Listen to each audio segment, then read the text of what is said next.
నమస్తే, welcome to Leo. నేను మీ Jagan. YCP పార్టీకి 2019 నుంచి 24 దాకా వాళ్ళు అధికారంలో ఉన్నప్పుడు అసెంబ్లీ సాక్షిగా భువనేశ్వర్ గారిని నానా మాటలని అప్పుడు చంద్రబాబు నాయుడు గారిని ఎలాగా ఏడ్చేలా చేశారో అందరికీ తెలిసిందే. అయితే ఇప్పుడు కర్మ రిపీట్స్ అన్నట్టు ఏం జరుగుతుంది? వాస్తవానికి జగన్ వారికి సంబంధించి అంటే వైసీపీ నేతలు ఎవరైతే ఉంటారో వాళ్ళ పైన ఒత్తిళ్లు పెట్టి వాళ్ళకి ఆరోగ్యాలు చెడిపేలా చేసి వాళ్ళ పైన బలవంతం ఎలా పెడుతున్నాడు అనేది మనం గతంలో చూసాం. అదే విధంగా బొత్స సత్యనారాయణ గారు హాస్పిటల్ పాలవడం కూడా మనం చూస్తూ వస్తున్నాం. ప్రస్తుతానికి మళ్ళీ ఇప్పుడు అదే బొత్స సత్యనారాయణ కర్మ రిపీట్స్ అంటూ ఏం జరుగుతుంది అనేది ఒకసారి మీకు విజువల్స్ చూపిస్తా.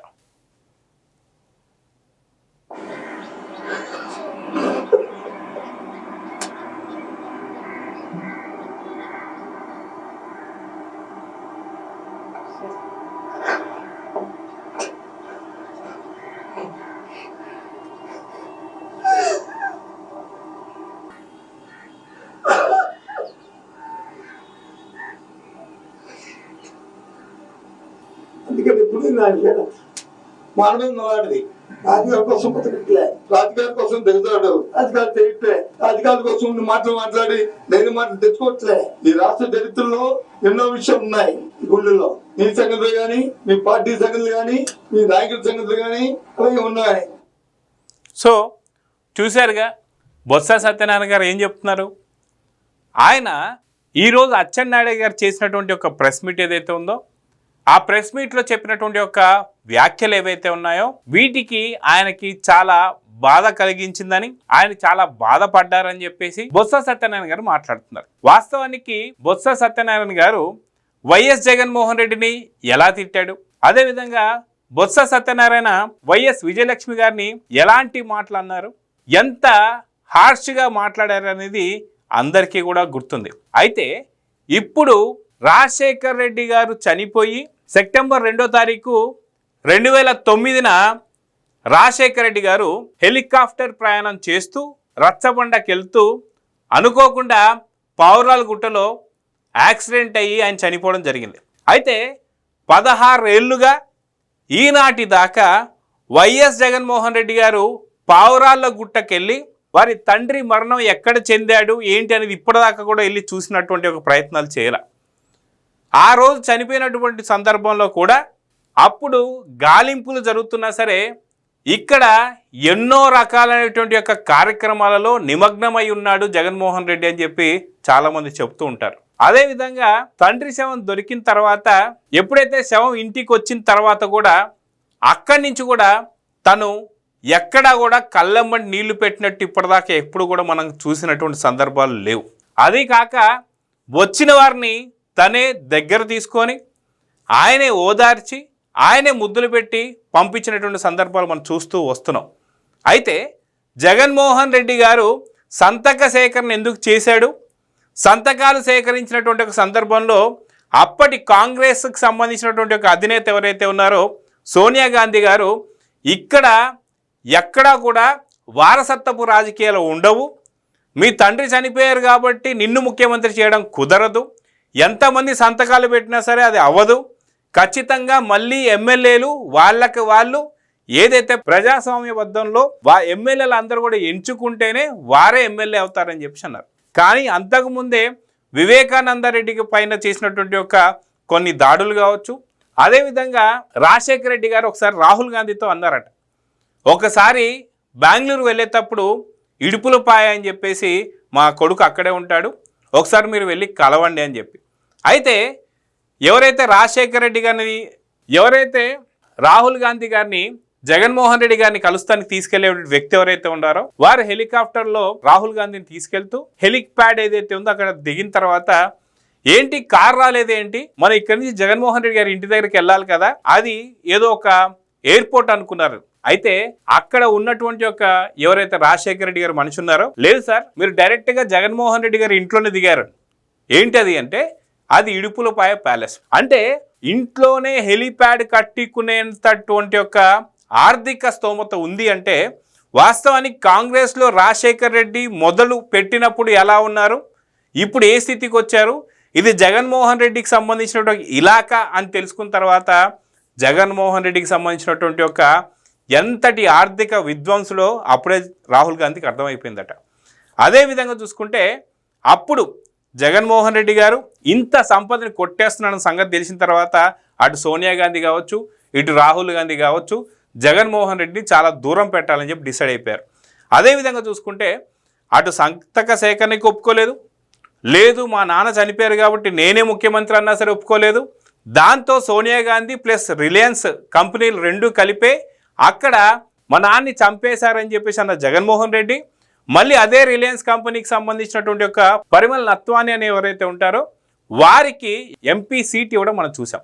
అయితే ఇలాంటి సందర్భంలో రాజశేఖర్ రెడ్డి గారికి సంబంధించి ఆ రోజు మరణం ఏదైతే ఉందో దానివల్ల లాభపడ్డ వాళ్ళు ఎవరు అంటే ఖచ్చితంగా జగన్మోహన్ రెడ్డి.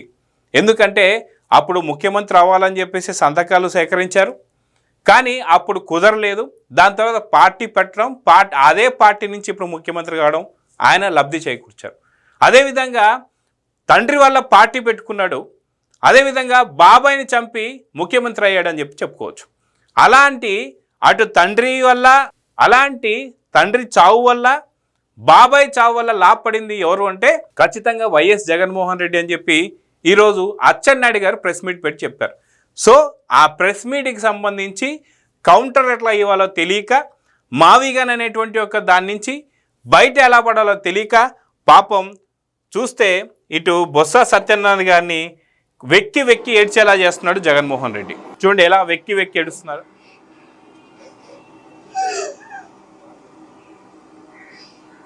సో అంత సీనియర్ నాయకుల్ని కూడా ఏడ్చేలాగా చేయడం, హాస్పిటల్ పాలు అవడానికి చేస్తున్నటువంటి జగన్మోహన్ రెడ్డిని ఎలా అర్థం చేసుకోవాలి?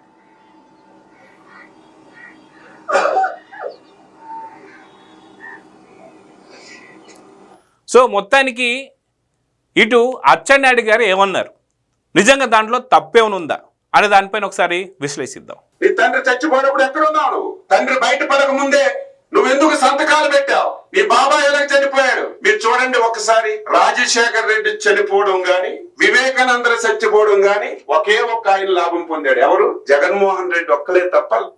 ఖచ్చితంగా. ఎందుకంటే రాజశేఖర్ రెడ్డి గారు మరణించినటువంటి సందర్భంలో జగన్మోహన్ రెడ్డి గారు పావురాల గుట్టకి వెళ్ళాడు. సరే, అప్పుడు పావురాల గుట్టకు వెళ్ళలేదు, ఎందుకంటే అప్పుడు ఉన్నటువంటి పరిస్థితులు సరిగ్గా లేవు కాబట్టి. ఈనాటికి దాదాపు 16 ఏళ్ళు అవుతున్నా సరే ఇప్పటికన్నా ఒక్కసారైనా సరే పావురాల గుట్టకి వెళ్ళాడా? అదే మనలాంటి వాళ్ళైతే ఎవరన్నా ఆగుతారా? ఇప్పటిదాకా పావురాల గుట్టకు ఎందుకని జగన్మోహన్ రెడ్డి వెళ్ళలేదు? నిజంగా తండ్రి మీద ప్రేమ ఉంటే పావురాల గుట్టకు వెళ్లకుండా ఉంటాడా? అదేవిధంగా చూసుకుంటే ఆయన చనిపోయిన తర్వాత అదే కాంగ్రెస్లో ముఖ్యమంత్రి అవ్వాలంటే కుదరలేదు. సో దాని నుంచి సోనియా గాంధీ పైన, అటు రిలయన్స్ పైన నిందలేసి బయటికి వచ్చి తర్వాత సొంత పార్టీ పెట్టుకున్నాడు. అంటే తండ్రి వల్ల వైసీపీ పార్టీ పెట్టుకున్నాడు. అంటే ఆ పార్టీ కూడా సొంతది కాదనుకోండి, శివకుమార్ది, అది అందరికీ తెలిసిందే. కానీ ఒక పార్టీ పెట్టుకొని దానికి అధ్యక్షుడైతే అయ్యాడు. లాభం పొందిన వాళ్ళు ఒక్కడున్నారా? రాజశేఖర్ రెడ్డి చనిపోతే అయ్యో తండ్రి చనిపోయాడని సింపతి సంపాదించావు. మళ్ళీ నా జీవితంలో అధికారంలోకి రానని 2019లో బాబాయిని గొడ్డలతో వేసి అయ్యయ్యో నా బాబాయ్ కూడా చచ్చిపోయాడు, చంద్రబాబు నాయుడే చంపేశాడని నారాసుర రక్షిత్రని 2000. సో బాబాయిని చంపిన తర్వాత 2019 కన్నా ముందు నారాసుర రక్త చరిత్ర అని చెప్పేసి చంద్రబాబు నాయుడు గారి చేతుల్లో ఇంత పొడుగు గొడ్డలు పెట్టి ఆ గొడ్డలికి కారుతున్న రక్తపు బొట్లు పెడుతూ అక్కడ నువ్వు చేసిందేంటి? ఖచ్చితంగా జగన్మోహన్ రెడ్డి కనుసన్నల్లోని ఇది జరిగిందని, ఆ రోజు జరిగినటువంటి ఒక హత్య ఏదైతే ఉందో ఆ హత్యకు సంబంధించి ఖచ్చితంగా అవినాష్ రెడ్డి చాలా పూసగుచ్చినట్టు చెప్పడం, దాన్నే జగన్మోహన్ రెడ్డి గారు ప్రెస్ మీట్లో చెప్పడం. ఆ రోజు వివేకానంద రెడ్డి గారు చనిపోయిన పొద్దున్నే ఏం చెప్పారండి? ఇదే సాక్షిలో, వీళ్ళ సాక్షి పత్రికలోనే వాళ్ళు ఏం రాశారు? గుండెపోటు అని రాశారు.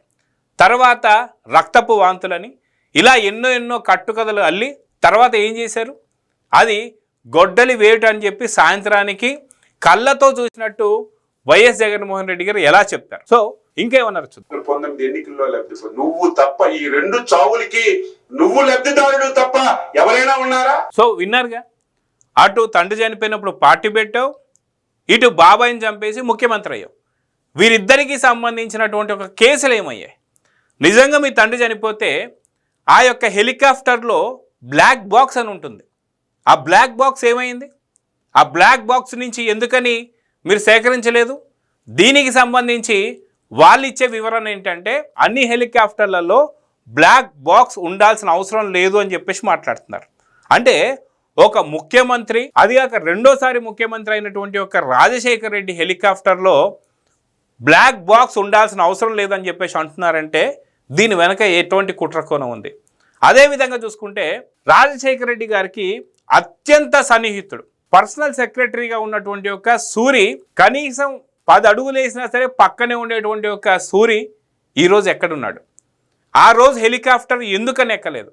ఆ రోజు హెలికాప్టర్ ఎక్కకుండా సూరిని ఆపింది ఎవరు? జగన్మోహన్ రెడ్డి గారికి వాళ్ళ తండ్రి రాజశేఖర రెడ్డి గారి మీద అంత ప్రేమ ఉంటే వాళ్ళ తండ్రి రాజశేఖర రెడ్డి గారికి అనుచరుడైనటువంటి ఒక సూరి ఇప్పుడు ఎక్కడికి వెళ్ళాడు? ఎలా ఉన్నాడు? ఏం చేస్తున్నాడు? వీటి గురించి వివరాలే. అదేవిధంగా తండ్రి చావు మీద పూర్తి స్థాయి దర్యాప్తు ఇంకా పూర్తి కాకముందే, సరైన స్పష్టత రాకముందే ఎందుకని జగన్మోహన్ రెడ్డి కేసు వదిలేశాడు? లేదా తండ్రి చావుతో ముఖ్యమంత్రి అవ్వాలని చెప్పి చూశాడా అనేటువంటి యొక్క ధోరణిలో ఈరోజు ప్రజలందరూ చర్చించుకుంటున్నారు. తర్వాత చిన్ననాన్నని చంపి ముఖ్యమంత్రి అయ్యావు, నారాసురు రక్త చరిత్ర అన్నావుగా, దాన్నైనా సరే నువ్వు బయట పెట్టావా? ఖచ్చితంగా వాళ్ళని ఎవరినైనా సరే అరెస్ట్ చేసావా? ఆ రోజు చంద్రబాబు నాయుడు గారు, బీటెక్ రవి, ఆదినారాయణ, లోకేష్ గారే చంపారని చెప్పి మాట్లాడావుగా. వీళ్ళ నలుగురిలో ఎవరి మీదైనా సరే కేసు పెట్టావా? కనీసం ఎందుకని దాని గురించి దర్యాప్తు అడుగుతలేదని చెప్పేసి ఈరోజు రాష్ట్ర ప్రజలందరూ కూడా చర్చించుకుంటున్నారు. ఈరోజు బొత్స సత్యనారాయణ గారు ఏడుస్తూ వైసీపీ మహిళల్ని ఎలా అన్నారు, వైసీపీ నేతల పెళ్ళాల గురించి మాట్లాడాడని చెప్పి మాట్లాడుతున్నారు కదా. మరి ఆ రోజు నిండు అసెంబ్లీలో భువనేశ్వరమ్మ గారి గురించి మాట్లాడినప్పుడు ఏమైంది? అదేవిధంగా ఆ రోజు వీధి సుబ్రహ్మణ్యాన్ని హత్య చేసి డోర్ డెలివరీ చేసినప్పుడు వారి భార్య ఏడుపు మీకు వినపడలేదా? అదేవిధంగా డాక్టర్ సుధాకర్, దళిత డాక్టర్ అయినటువంటి ఒక సుధాకర్ పెడరెక్కలు విరిచి నడి రోడ్డు మీద కొట్టుకెళ్తూ పిచ్చివాడని చెప్పి ముద్రేసి ఆయన చంపేసినప్పుడు వాళ్ళ కుటుంబ సభ్యుల రోదనలు మీకు వినపడలేదా? వారి భార్య ఏడుపులు మీకు వినపడలేదా?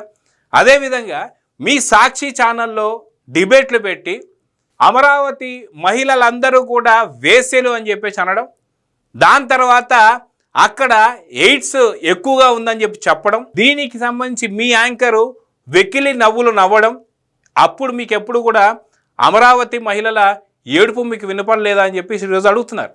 ఈరోజు బొత్స సత్యనారాయణ గారు మా వైసీపీ నేతల పెళ్ళాల గురించి మాట్లాడారంటున్నారే, అక్కడ మాట్లాడింది మీ పెళ్ళాల గురించి కాదు అని చెప్పేసి అంటూనే మీ ఎవరికీ వెన్నుముక్క లేదు. జగన్మోహన్ రెడ్డి గతంలో అవును అమరావతికి మద్దతని, 30,000 ఎకరాల పైచులకు ఉంటేనే అది రాజధాని అని, దాని తర్వాత తను ముఖ్యమంత్రి అవగానే 3 రాజధానులని, తర్వాత తీర్మానాన్ని ఏదైతే ఉందో బిల్లు ప్రవేశపెట్టడం ఏదైతే ఉందో అది మళ్ళీ సెలక్షన్ కమిటీకి వెళ్ళి అక్కడ రద్దు అవడంతో మళ్ళీ తనే రద్దు చేసుకోవడం, కానీ దాని తర్వాత మళ్ళీ అవును విజయవాడే, అవును అమరావతి క్యాపిటల్ అని చెప్పేసి అని మీ సజ్జలతో చెప్పించి మళ్ళీ ఇప్పుడైతే చంద్రబాబు నాయుడు గారు దీని అమరావతి పట్ల అంత చిత్తశుద్ధి చూసిన తర్వాత లేదు అమరావతి అది నది గర్భంలో ఉందని చెప్పేసి అనడం, దాని తర్వాత మళ్ళీ చట్టబద్ధత అవుతున్న టైంలో ఆఖరికి ద్రౌపది ముర్ము గారు కూడా సంతకం పెట్టి రాష్ట్రపతి గారు గెజిట్ నోటిఫికేషన్ వస్తున్న టైంలో మావిగానని చెప్పి మాట్లాడడం, ఇన్ని మాటలకి అందరూ చప్పట్లు కొడుతున్నారే, తిరిగి ప్రశ్నించే వెన్ను మీకు లేదా అని చెప్పేసి అన్న ప్రశ్నకి వక్రీకరించి ఇలాంటి మాటలు మాట్లాడుతున్నారంటే, అది కాక జగన్మోహన్ రెడ్డి గారు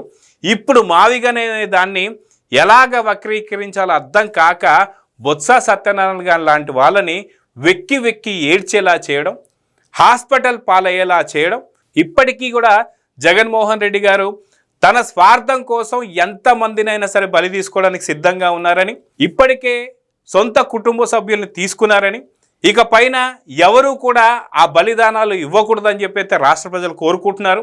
సో మొత్తానికి జగన్మోహన్ రెడ్డి గారు చేస్తున్నటువంటి ఒక ఈ రాజకీయాల గురించి మీరేమనుకుంటున్నారు అనేది, బొత్స సత్యనారాయణ గారి సీనియర్ నాయకులు ఇలా ఏడవడం గురించి మీరేమనుకుంటున్నారో కామెంట్స్ రూపంలో తెలియజేయండి. నమస్తే. Please subscribe to Leo news for more videos.